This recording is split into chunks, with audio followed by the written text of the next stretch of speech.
certainly when I set out, I wasn't any braver or more tenacious than the next person.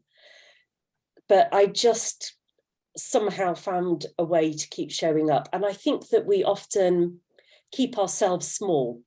We don't like to believe that we're as powerful as we actually are.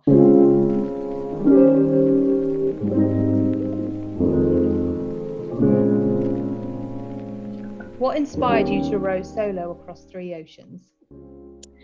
I have to admit, rowing across 3 oceans is not an obvious career move for a law graduate and former management consultant who, to be honest, I don't really like exercise and I'm quite scared of oceans. So it was not at all obvious. But shortly before I made this fairly momentous decision, I'd had an environmental awakening. I'd spent several months traveling around Peru and I'd seen firsthand the consequences of habitat destruction and climate change. And to me at the time, it just seemed like literally the most important issue on the face of the planet, to say to people, we have an ecological crisis and we have to treat the earth with more respect. So I was desperately trying to find something a little bit out of the ordinary so that I could get people's attention for this environmental message. And I suppose the fact that I'd rowed before and was dimly aware of this obscure and masochistic sport of rowing across oceans just gave me the delusion that this was something I was vaguely qualified to do. As it turned out, it was a hell of a lot harder than I ever expected. Certainly didn't get a free pass from Mother Nature just because I was out there trying to champion her cause. But yeah, that was really the plan, that through my blogs, my books and my talks, that I would use my adventures to raise environmental awareness. How did you manage to keep going when things got tough? Well, as it turned out, my adventures were at least as much a personal journey of discovery as they were about the environmental mission. And yeah, I certainly learned a heck of a lot about resilience, courage, fortitude, and mental strength. How did I keep going? Well, luckily for me, it's very difficult to quit in the middle of an ocean. It's not like you can catch the bus home.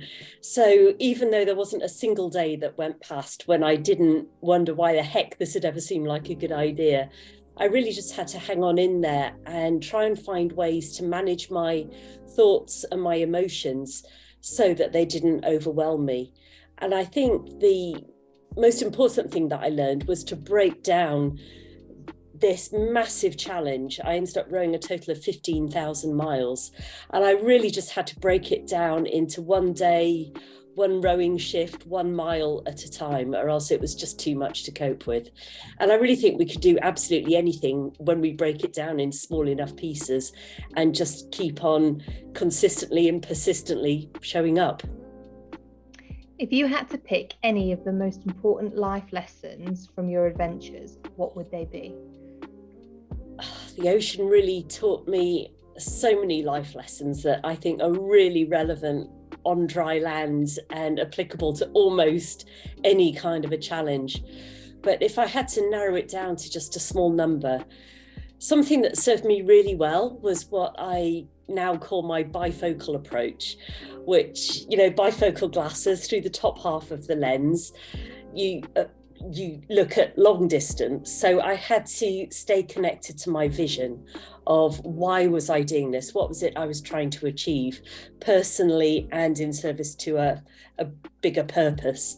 And then through the bottom half of the lens, which is for near sight, just focus on what do I need to do right now to get a little bit closer to that goal, but deliberately not worry too much about all the bits in between the right here, right now, and the long distance goal. Or else, going back to what I said before, it just becomes overwhelming. And another one that I found really, really helpful was what I call the retrospective perspective, because there were definitely times that I got very depressed, stressed, frustrated, bored. I was in pain. A lot of things were going wrong. I had a lot of equipment failures. And there were times when my emotions really threatened to overwhelm me. And what I had to do was kind of project myself into the future and think, when I look back on this adventure, how do I want to feel about how I showed up? Do I want to know that I showed up and gave it my best, or that I just went and curled up in my bunk and sulked for a day? And I decided I really wanted to be proud rather than ashamed of how I'd shown up. So that really helped me to disengage a bit from those very intense emotions and see the bigger picture in the overall scheme of my life and stay connected to that. What messages do you hope, especially women, will take away from your story? I was really amazed at what I was capable of.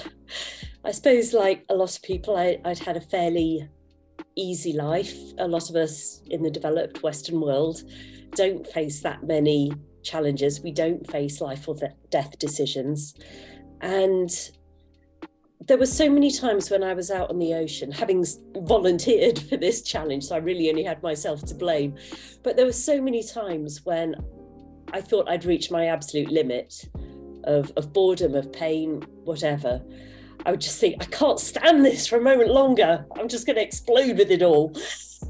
And yet 10 minutes later, I'd still be there and I hadn't exploded yet. And I don't think there's anything particularly special about me. I've certainly learned a lot through putting myself through these big challenges. But certainly when I set out, I wasn't any braver or more tenacious than the next person. But I just somehow found a way to keep showing up. And I think that we often keep ourselves small. We don't like to believe that we're as powerful as we actually are, because then we sort of destroy our own excuses for not living our biggest, bravest, boldest life. So we don't find out what we're capable of until we actually put ourselves in a really challenging situation.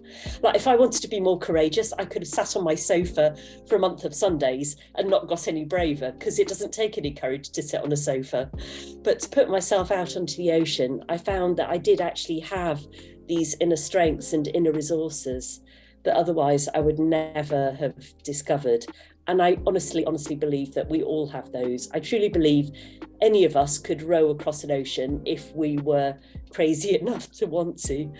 So I hope that's what people really take away from this. Too often we have these big dreams and we talk ourselves out of them. And I went through all of that when this crazy idea came to me to row across these oceans. I think I knew here that I really wanted to do it, but my mind came up with 1,001 reasons why it was a terrible idea, that I would fail, I'd make an idiot of myself, I would die, people would think I'd gone completely insane. But it's possible. It really is possible. And like I say, so many more things are possible than we dare to believe. And that's the message I hope people will take away.